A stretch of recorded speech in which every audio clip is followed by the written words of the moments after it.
Hello അസ്സലാമു അലൈക്കും. അപ്പോൾ ഇന്നത്തെ ഒരു മിനി വ്ളോഗിൽ നിങ്ങൾക്ക് മസാല ഇടാണ്ട് മസാല ആക്കാണ്ട് ഒരു മസാലക്കറി എങ്ങനെ ಹಾಕ್ರೋಚ್ ಅಂತ ನೋಡ್ಕಿಟ್ಟು ಬರ. അപ്പോൾ ಫಸ್ಟ್ ಕೂಡಂಡಲ್ಲಿ ಈ ಮಸಾಲಕರಿ ಒಂದು ರೆಡಿ ಹಾಕಿಡಬೇಕೋಸ್ಕರ ನಾನು ಜಾವಿಗೆ ಬಟಾಣಿ ಕಡಲೆ ಒಂದು ನೆಂಚಿಡ್ತು ಬೆಚ್ಚಿದ್ದೇನೆ.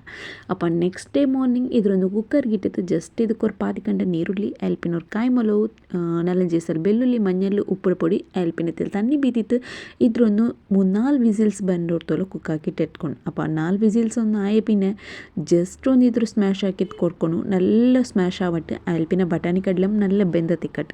അപ്പോൾ ഇതൊന്ന് നോക്കിയാലേ ജസ്റ്റ് ನಾನು ಇನ್ನೊರು ಎಡ್ತಿಗಿಟ್ಟಿಟ್ಟು ಕೊಡ್ತಂತಿಲ್ಲ. ಎಡ್ತಿಗಿಟ್ಟಿಟ್ಟು ಇದ್ರೊಂದು നല്ല ഒന്ന് ಪ್ಯಾಪಾಟಿಟ್ಟು ಜಸ್ಟ್ ಕಡುಗುം ಬೇಚಪ್ಪುಳು ഒരു ಒಗ್ಗರಣೆ ಕೊಡ್ತಂಟಾಯಿಂಗ್ ഞങ്ങൾ മസാലമേ ആക്കാത്ത മസാല കടലയുടെ കറി ഉണ്ടല്ലേ റെഡി ആയി. അപ്പോൾ ನಾನೇ ಬೇಯಿಸಿಟ್ಲ ಇದು ಹಿಂಗಂತ ഒരു ಟೇಸ್ಟ್ ಆವಾಚಂದ ಮಸ್ಟ್ ಇದೊಂದು ಟ್ರೈ ಹಾಕಿತ್ತು ನೋಕೋರು ಎಲ್ಲರಿಗೂ ಇಷ್ಟ ಅವರು.